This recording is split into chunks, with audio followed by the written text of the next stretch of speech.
Herdy-gerdy is all about a character called Gerdy, who one morning wakes up and he finds he can't wake his father, and he has to go out on sort of an epic quest and adventure to actually find out what's wrong with his father.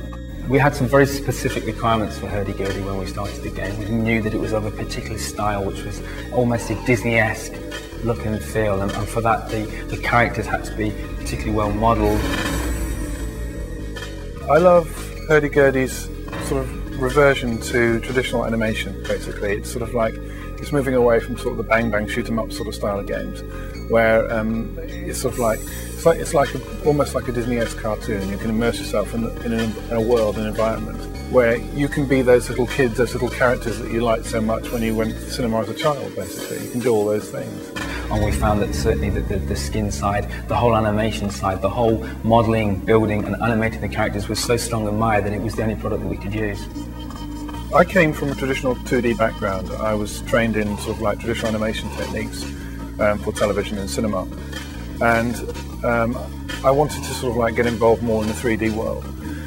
And coming to Maya was sort of like, it was great in a way, because I could actually apply those ideas and those sort of techniques into a 3D world. The transition from Maya to us was a very simple path.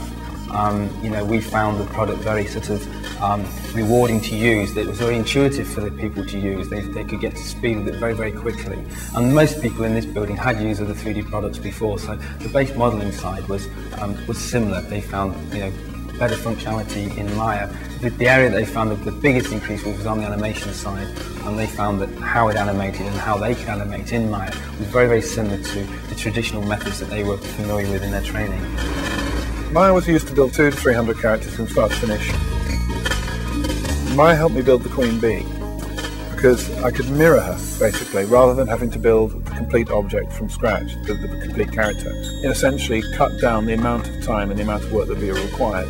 The best part about Maya for character creation is the option of using either NURBS or polygons, but with polygons it's very easy to actually extrude, construct in sort of all dimensions. You're not constantly having to flick between setups or anything like that. You can rotate, and it's just a very, very comfortable package to use when it comes to actually creating. So I've got a soft spot for it that way, really. At the end of the game, we actually find ourselves in a situation where we've got lots of new ideas that have really been spawned by producing a game like Herdy-gerdy using a tool like Maya.